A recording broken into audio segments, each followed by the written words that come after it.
guys, Jake here. We're at Pear Tree Ranch and I've got the gray horse and we're continuing talking about basic horse stuff. We're going to look at saddling and some saddling tips for you. Now, you can tie your horse to saddle. You can teach your horse to ground tie. You can put the lead rope over your arm. You need to make a decision about how trained is your horse. Do they understand pressure about being tied? Are they going to get scared and bothered by the tension of the cinches coming on that might trigger them to pull back? Where are you at in your training scale? These are questions you need to ask yourself so you can know to decide to tie or not to tie. Good gray horse, we're going to let him just kind of stand here. Now, when prepping for saddling,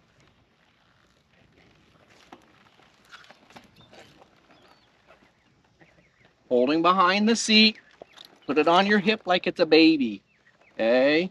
That way you can work with this other hand free. This is a great thing to practice doing. I've seen a lot of people have a lot of trouble with this. Hand at the edge of the seat, put it on your hip like you're sticking your hip out to hold a baby. Next, pad. Whatever pad you pick, make sure it protects your horse. We love CSI pads here at Pear Tree Ranch. I want to make sure my horse is confident with all my things. So I've probably exposed them to all these things individually first. You want to be able to put the pad on from the left side, on and off. Start up high on the neck so that when you put it on, you can slide it into position. Leave it more forward. You want to get where the pad can go on easy and the saddle can follow up. Now, if you're short, a great trick is, I know you're a good helper, put the pad off the edge, put the saddle low, and then you're going to slide it up. So we'll look at that on this near side. Because you also want to be able to work from the right side. Notice if I saddle from the left, now I have to walk around to drop my cinches. If I saddle from the right, I don't have to make an extra trip around just to drop the cinches to walk back to the left side. When taking the saddle off, same thing. I'm going to grab at the front, reach behind the seat, slide it back to put it on my hip, just like I was carrying a baby. Same with the pad. I'm going to push it with his hair off the back. You want to be able to go pad, put it up high on the neck so you can slide it back. If you're short, let it hang off the side a little bit. So that way, when I go to toss this only part way, because I'm little, I can slide it and push it up. And everything is nice and even. Once we have that, we can slide our saddle back into place.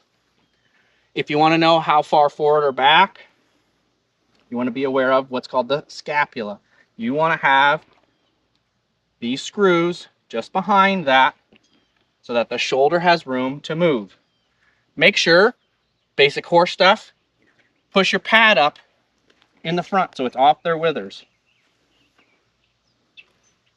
Notice how my cinches are put so that they're just up and not a twist. It's like learning to put a belt on backwards. That can be tough. Come up nice and close and I'll show you.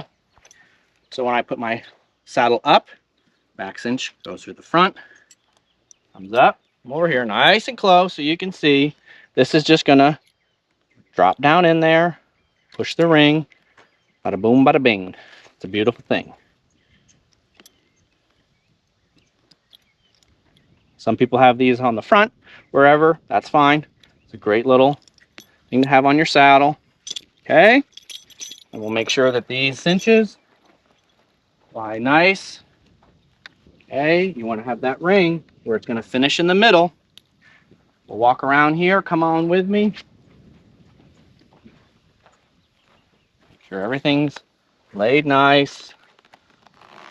My stirrup and out of the way. If your stirrup's not going to stay, some people will put it over the horn.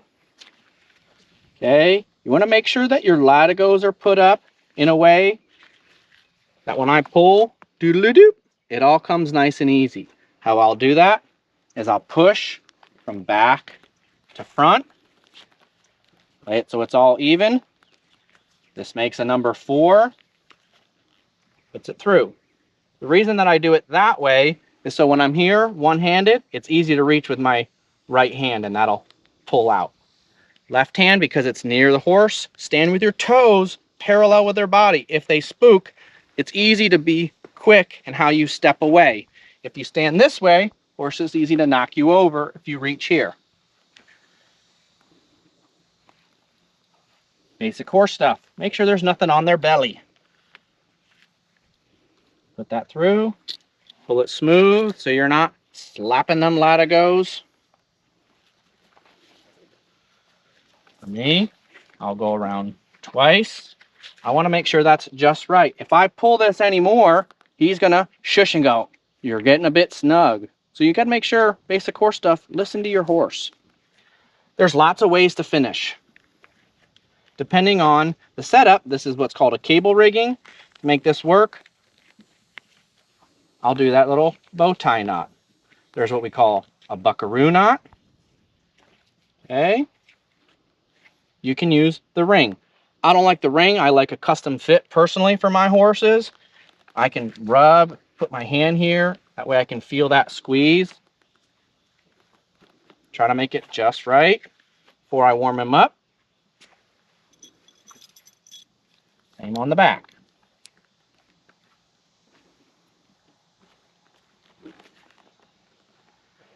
If you can saddle with all that leather and all them straps, anything less is much easier. So I like starting all horses that I start in a foundation training saddle. This doubles as a roping saddle, but I think of this as a foundation training saddle because it gets them exposed to all the straps, all the cinches, all the things.